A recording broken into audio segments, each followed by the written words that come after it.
Good evening. Welcome to episode number 21 of a 21-22 season of Podful of Saints. A lot of 21s in there, but on we go. Right, the guy giving us the thumbs up was Jake Ellacott. Evening, Jake. Hello, Dave. Hello, everyone. And the one being quiet over there at the moment is Lee Wood. Evening, Lee. Right, last minute. Good evening, everyone. Good evening. There's a significant reason why he's got that number 5 shirt behind him. We will come to that later. Won't we, Lee? Right. Well, because we're short of time, actually, because we're doing another one afterwards. We are interviewing a chap who used to wear that shirt later on, Ben Martin. So we've got no time to talk about Hungerford. We might as well go straight on to the predictions for the next two games. Because we are so good at predictions, aren't we, between us all? Yes, 4-1 and 3-1, you said last week. Unfortunately, 3-1 was the other way around.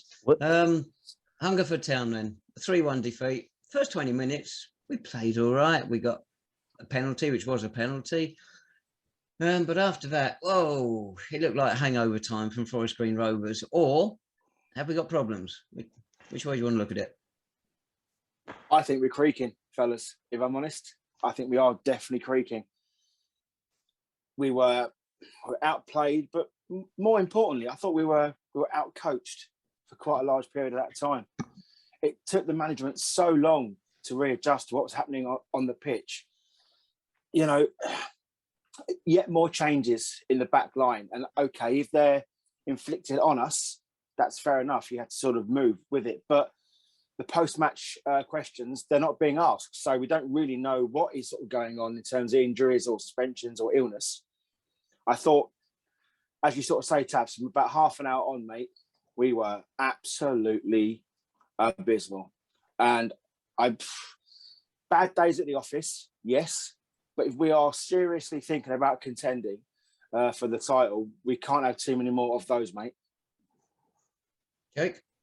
Yeah, I can only agree. I mean, Lee said played, out coached. I have to say, we thought we looked out battled as well. The players, especially second half, just no fight there at all. And it was really disappointing going into it on the back of a game against Dulwich. We lost, but we fought really well. We were really unlucky. It went in really positive. And they say, first 20 minutes, win a penalty. We hit both posts, have one off the line in the same incident as well.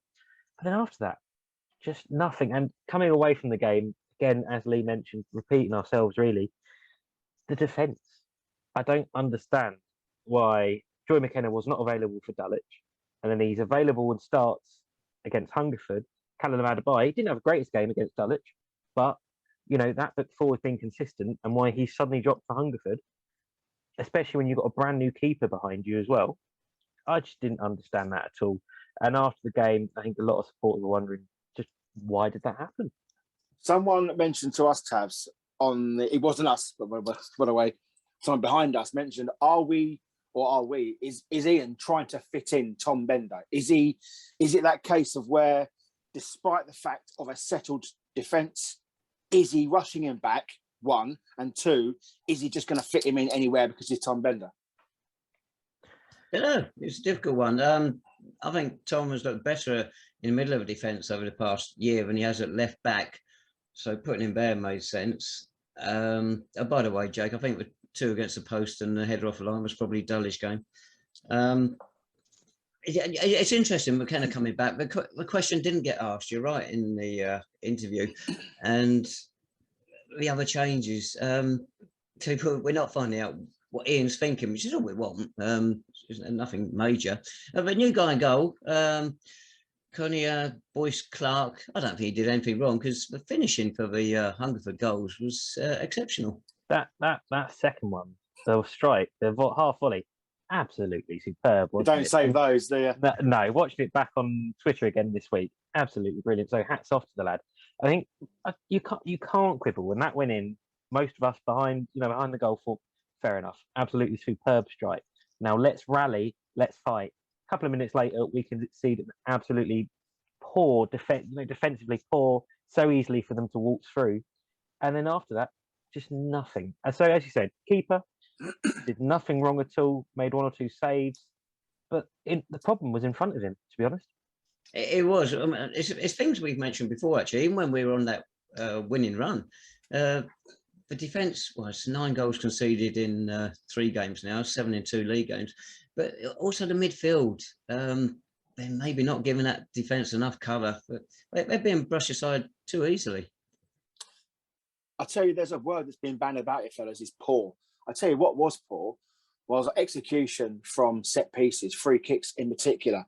It was Sunday league from, more of our, better players. Goddard takes all of the set pieces from now on. That's it. That should be an unwritten rule, really, because the quality of his delivery is far and above anything else we've got in the side at the minute. It's a bad day at the office, but what I would say is that it's starting to murky the waters of what's gone on before now. All that fantastic run and the performances we've put in. Dulwich, you can sort of accept a little bit the result because we didn't play too badly and sort of circumstances prevailed. But that Hungerford game was an absolute shambles. Is it being hung over from the cup? I don't know, but we are creaking, and I think we haven't got the biggest squad. So maybe it's time now to have a look at sort of extending the ranks, if you like, because the games are going to be coming thick and fast, especially as we sort of approach Christmas and that festive period as well. If we are serious about being contenders, this is now where we have to sort of sit there and try and look to get some quality players in. It's funny, you don't want to put the boot in because they were 15 games unbeaten before. Well, that's what I said, Yeah. but that one result does murky the waters, and it does, it's just a manner. You can it's not a defeatist attitude. We will lose games of football, no problem. But it's the manner in which we lost that one. It's a bit hard to take, given, as I said, what happened the previous 16 games. That's right. You look at the 2 we lost at the start of the season, and they were both lost in injury time. We give a pretty decent account of ourselves up until then. Hungerford was a totally different kettle of fish, but maybe I think we should also give some praise to Hungerford. They're now in the top 6. That's not a lucky position to be in after 15 games. They're there on merit. Yeah, absolutely. And they were in and around the top 6 last season before the None and Void. So they've got a really good setup there now suddenly on the pitch. A couple of seasons ago, they were scrapping away, weren't they? But they've really turned things around. Fair play to them. There's been a little bit of investment in the club. There's been some improvements to the ground there as well. So, well done. So, and especially when you come to Clarence Park, we've been on a really good record. We've been really strong. Somewhere we beat Forest Green 2 weeks ago, and you turn us over like that and make us look like a bottom half side. You can only say well done to them. But at the same time, in the back of my mind is, why did the Saints play like that, and why were we so poor? It's interesting. We've got a player, Sean Jeffers, who's going along at more than a goal a game. And Hungerford have got Ryan Seeger. Before he joined him, he had quite a few clubs and looked like he barely had a shot. Suddenly this season, 17 games, 16 goals, and 30 and 38 games overall for them. And his first goal, he laid the ball off and then he had space. Nobody picked him up. And this has been a recurring theme, hasn't it? It's just switching off. Yeah. And that is why I just do not get why we have not had a consistent back four over the last 2 games. There's obviously still some defensive frailty. They played really well for a lot of that unbeaten run, but there is still those issues. As you said, Dave, switching off at times, etc. But when you're going up against a really good side, like we know Hungerford well, why are we switching things up? And also, you do have to question, why are we switching off?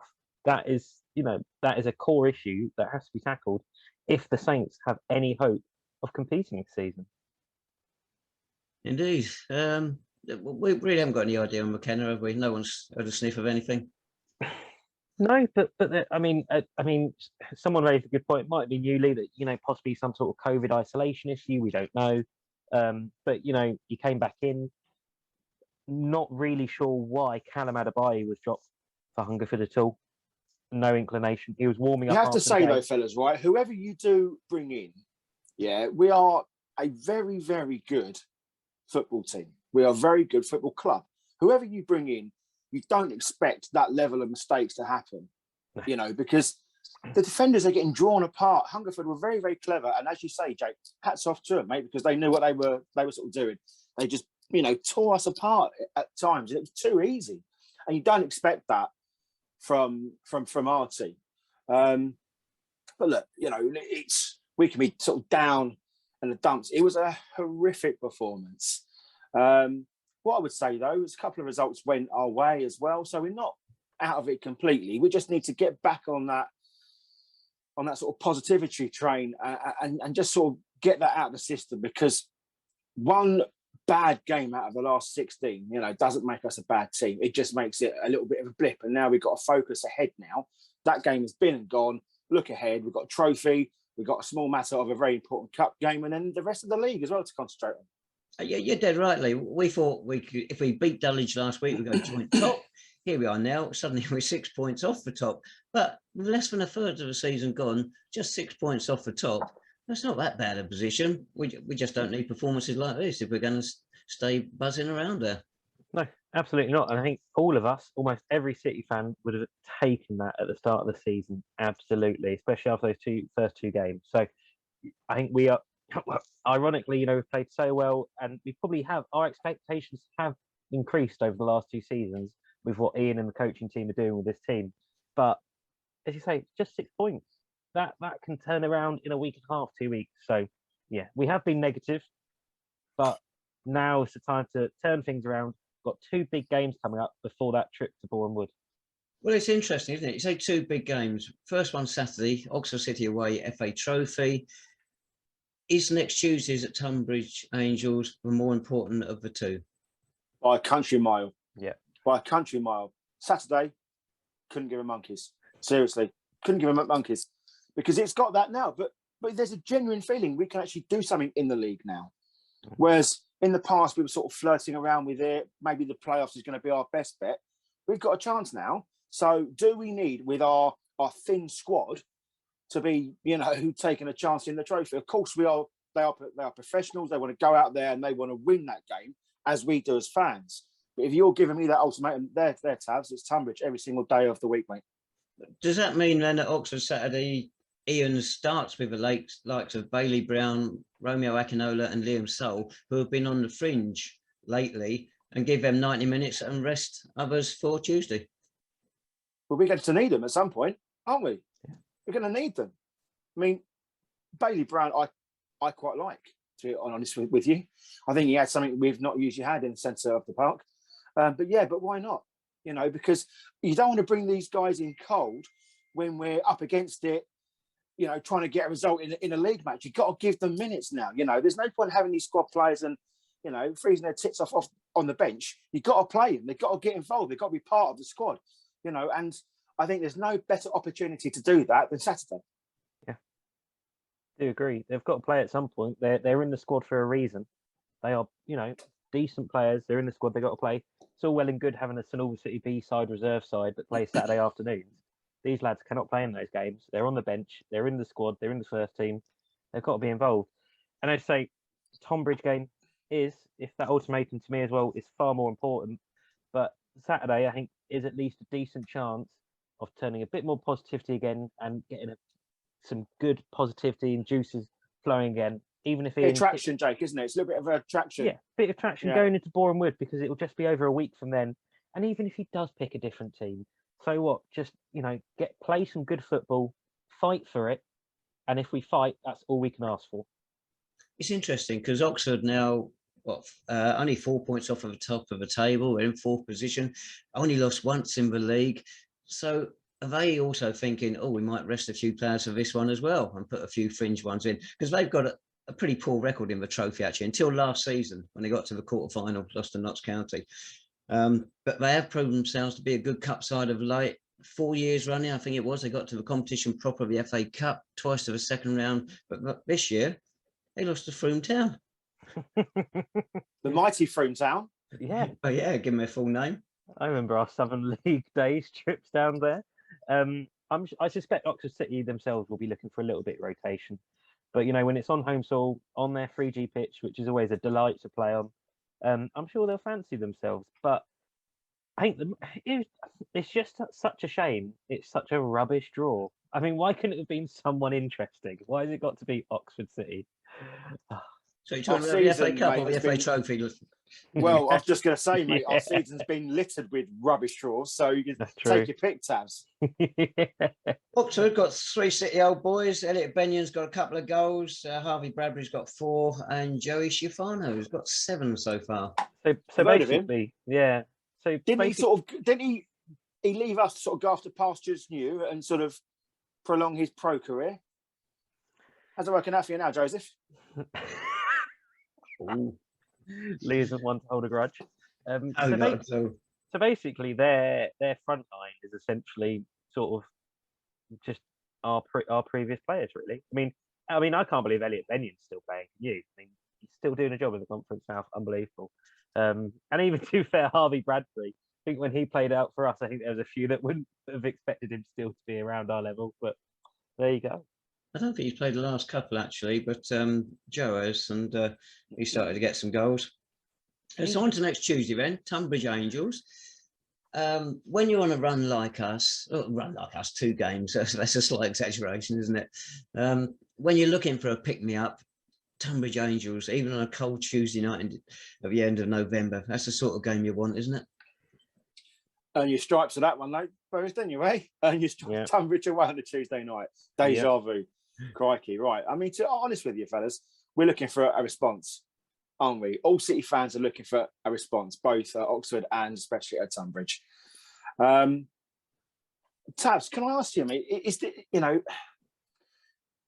going to be tough anyway, isn't it? And I'm just sort of thinking whether it's going to be difficult for the boys to get up for that game, knowing that a week later or a few days later we've got the cup match. So that's when the players' minds are going to be sort of switching to Bourne Wood and television glory and all of that. I don't think it will, Lee. We thought we saw it in the first half against Eastbourne in the game before Forest Green, and they come out and they put in a terrific second half. So I don't think they're going to have trouble getting themselves up for Tonbridge. I think it might be the conditions more that challenging than anything mental. No, I think it should be right next Tuesday. I think in a way, actually, the way the TV fixtures have worked out and it's been moved to the Monday has actually worked out for us because it gives us a bit more time between the 2 games, a bit more space for the lads to clear their heads, get a bit more training in between them. And it might only be a small factor, but we have to remember the lads will be going out to that pitch on Tuesday night wanting to get a result for Devontae. That is where he picked up his awful injury. They're winning at the time. They looked to be on the way to 3 points, and then Devontae picked up such a terrible injury. And I suspect they will want to go there, get 3 points, do it for him, and come away successful. Yeah, Tonbridge down in 18th place, but with only one side going down this season. They've got 5 points clear, so they're not too badly placed at the moment. They could do that win here and there, but their home form, 7 games, only 1 win, 4 defeats. Of course, it should have been 5 when our game got called off. We've got to fancy our sides, whatever side Ian puts out.